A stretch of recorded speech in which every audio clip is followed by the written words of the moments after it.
जुम्मे के दिन एक मौलवी ने खुतबे में फरमाया कि एक औरत के एक बाल के नीचे 20-20 मक्कारियां छुपी होती हैं। एक देहाती किसान ने सुना तो घर आकर अपनी अच्छी भली बीवी को गंजा कर डाला।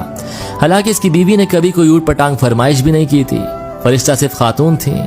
खैर बीवी को बहुत दुख हुआ और उसने पूछा कि आपने ऐसा क्यों करा। तो शौहर बोला, हमारी मस्जिद के जो मौलवी है ना, उसने ऐसी बात कही तो मैंने सोचा तुम्हारी मक्कारी खत्म कर दूं। तो औरत बहुत उदास हुई। उसने दिल में सोचा कि इस बेवकूफ को असल मक्कारी दिखानी पड़ेगी और उसने शौहर से बदला लेने की ठान ली। वो अगले रोज बाजार गई और 3 किलो मछली खरीद कर खेतों में चले गई और मछलियों को जगह जगह मट्टी में दबा दिया और एक छोटी मछली को धागे से बांधकर अपने गले में लटका कर गिरेबान में छुपा दिया। शौहर जब खेतों में पहुंचकर काम करने लगा तो उसको जगह जगह से मछलियां मिलनी शुरू हो गईं। इसने सारी मछलियों को इकट्ठा करके एक शॉपर में डाला और घर पहुंचकर बीवी को थमा दिया कि ये लो, आज मछली पकाएंगे। बीवी बोली, मछली कहाँ से आई इस टाइम? तो शौहर बोला, खेतों से हाथ लगी है। तो बीवी ने कहा, अच्छा, और मछली ले जाकर कहीं छुपा दी।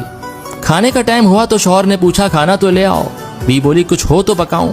शौहर गरज कर बोला, ओए मैं मछली लाया तो था पकाने के लिए। बीवी बोली, कौन सी मछली? शौहर बोला, वही जो मैंने खेतों से पकड़ी थी। बीवी ने अपने भाइयों को मैसेज करा कि जल्दी से आओ, ये पागल हो गए हैं। भाइयों ने आकर बहन से पूछा कि क्या हुआ है। तो बोली, कल से अजीब हरकतें कर रहे हैं, मुझे गंजा भी कर डाला।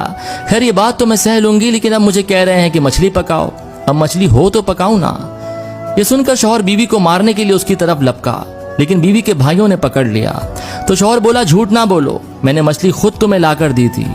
बीवी बोली, चलो ठीक है, मैं मानती हूँ मेरे भाइयों, लेकिन इनसे ये तो पूछो कि मछली आई कहाँ से। शौहर बोला, मैं खेतों से पकड़ के लाया था। तो बीवी बोली, लो, खेतों में कहाँ से मछली आ गई? शौहर बीवी को मारने के लिए फिर आगे बढ़ा, लेकिन उसके भाइयों ने शौहर को रस्सी के साथ कुर्सी से बांध दिया। बीवी ने गिरेबान से मछली निकालकर शौहर को दिखाई और एकदम गिरेबान में छुपा ली। शौहर चीख कर बोला, वो देखो मछली। बीवी बोली, ये पागलपन का दौरा तो बढ़ता ही चला जा रहा है। वो कुछ देर बाद फिर मछली मछली करने लग जाता। जब बीवी इसको मछली दिखाती, अब तो भाइयों को यकीन हो गया था कि इनके जीजा जी पागल हो गए हैं और वो डॉक्टर को लेने चले गए। जब बीवी और शौहर दोनों अकेले रह गए तो बीवी ने मुस्कुरा कर कहा, ये होती है औरत की मक्कारी, जो बालों से नहीं दिमाग से होती है। अब पागल खाने जाना है या माफी मांगोगे? खैर अब आप जो भी करें कमेंट में जरूर बताइएगा।